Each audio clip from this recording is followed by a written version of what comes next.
Dumating nating order mula sa Pyramid Air actually nung pang December ito kaya lang hindi ko lang hindi ko pa wala pang time na buksan, so ngayon ko pa lang siya binuksan. So galing sa Pyramid Air, mga pellets ito.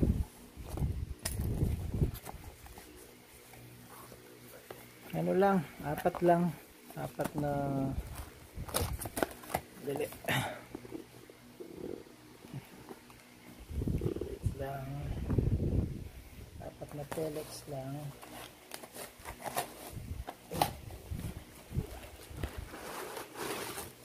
Yun.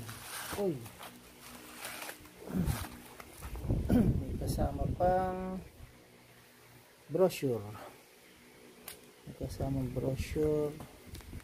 Tapos yung receipt.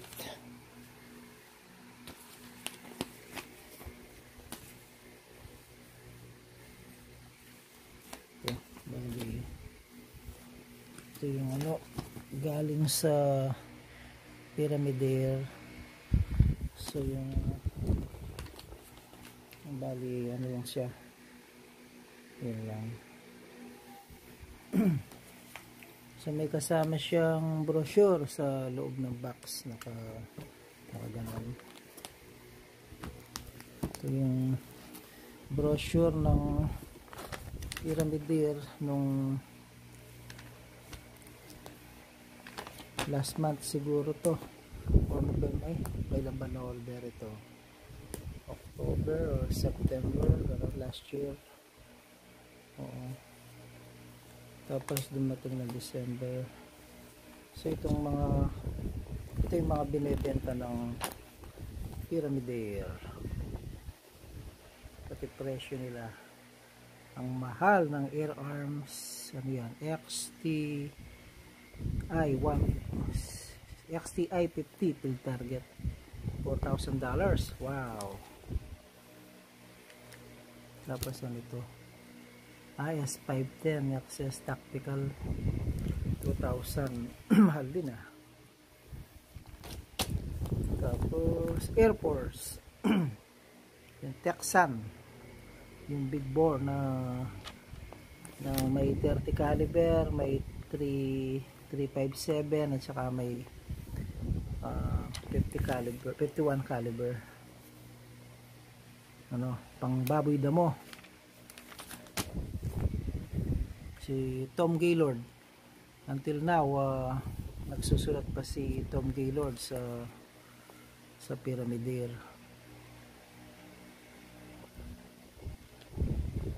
Diniscuss niya yung Air Venturi Avenge X. Tapos yung mga Air Venturi air guns. Ito yung Avenger na regulated.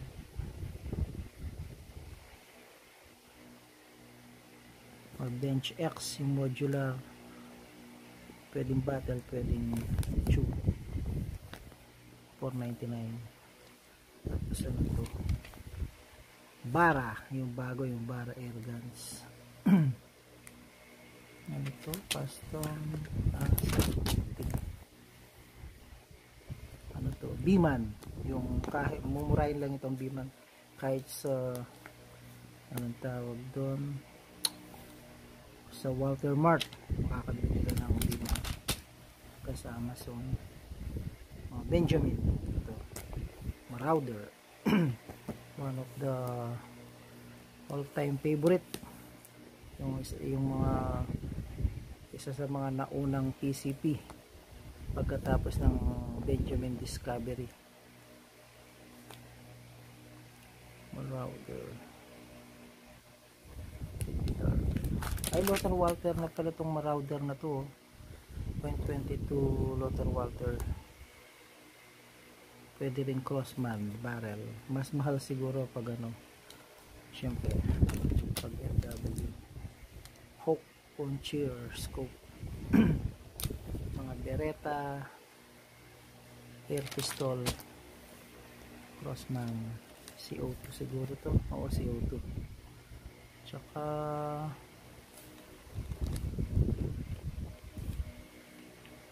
brake barrel, tsaka multi pump.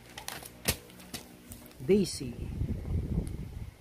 oh, $1,000 na yung isang, competition siya, competition rifle. Tapos Diana, ito mura lang to. Storm Rider, oh, multi shot na siya, $177 lang siya, pero $219 lang.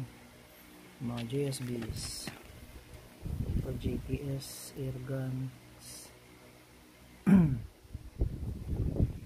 tsaka compressor, may compressor siya. Uy, Apex, siyempre.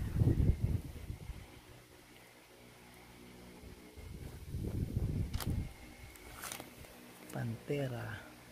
So dito siguro dahil ano to, mga September or October issue ito, wala pa yung Apex King dito.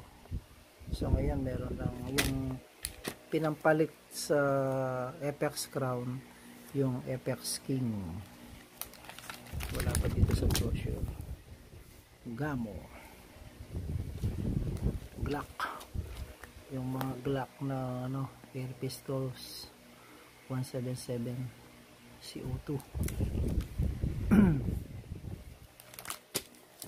Hudson USA, ganda nito. Yung Jet 2, Bulbos, yung Bleach, Norica, ito maganda. Beriatos 2.0, pati yung bullpup stock niya, ganda niyo. Norica, syempre raw na ano dito sa Air Force din to binili ng Air Force yung raw from Rapid Air Weapons, naging siyang Rapid Air Works yata ngayon.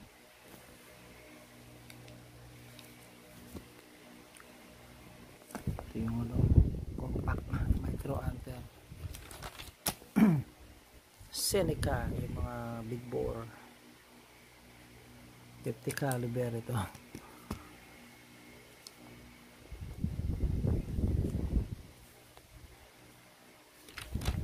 Ano to, ganda, parang Garand.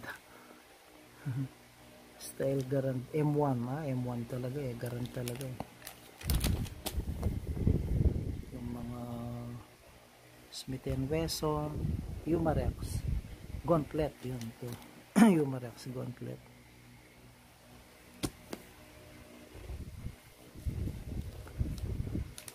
Saber, ay mga latest na ano, yung Umarex, ang gaganda, 50 caliber.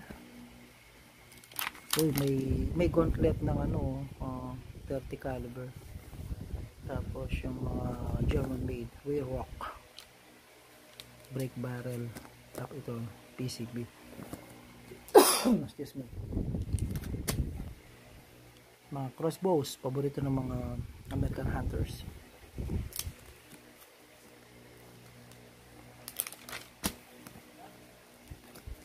Vertical bows. Ang mga scopes, UTG, Hawk, Element Optics. Ang mahal nito, 1.5. Nexus. Mahal pala nito.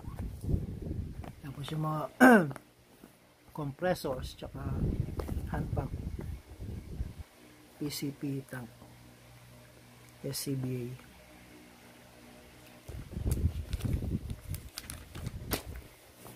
Mga traps, pellet traps, Diana,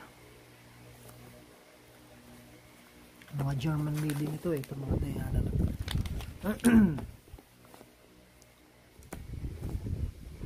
Ganda nito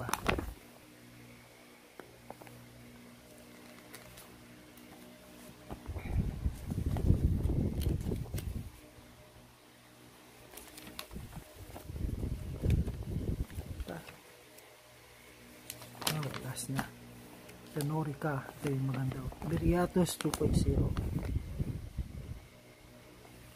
ganda niya.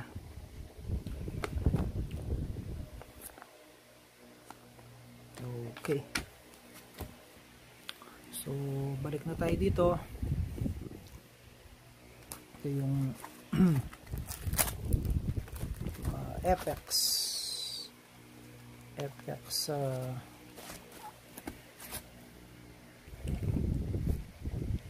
18.1 grains na 22 caliber, 5.52 mm. So apat lang sila. Subukan lang natin kung para maiba naman, wag namang JSB. Although itong mga FX ano na to, FX pellets na to, gawa din sila ng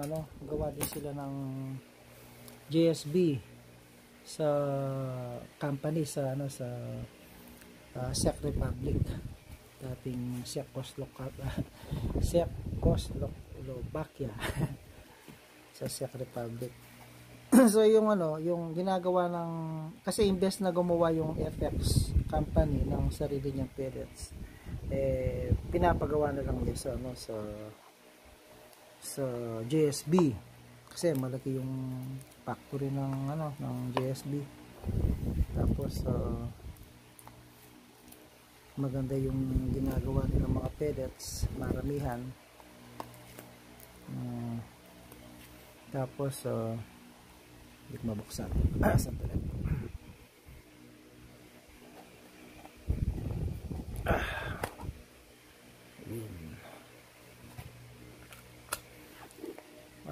Yung pinapagawa ng FX is yung specification niya. So sinasabihin niya yung, pero parang kamukha lang halos ng JSB pellets na jumbo heavy. So parang yung air arms ng England, ng UK, pinapagawa din niya yung mga pellets niya sa JSB din. So 500 ito. So pag may time, try natin yung kung accurate itong mga pellets na to.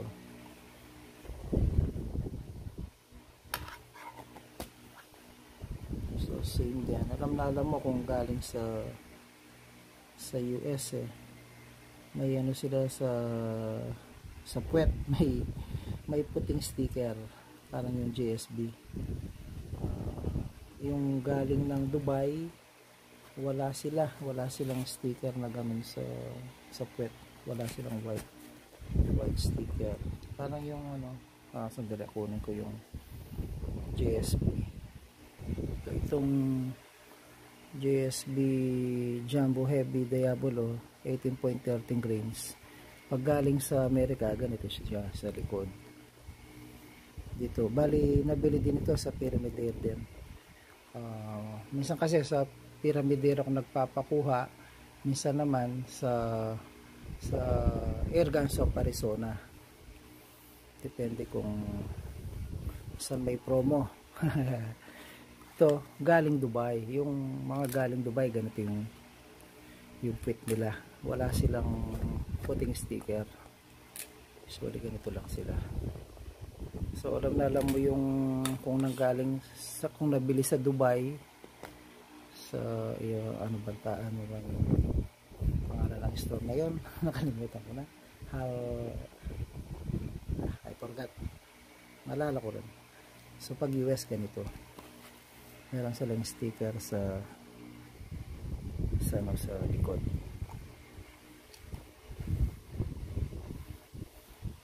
Okay, so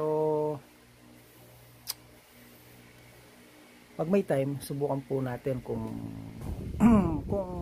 kapareho lang yung performance ng JSB 18.13 itong FX, kasi isa lang naman yung manufacturer nila.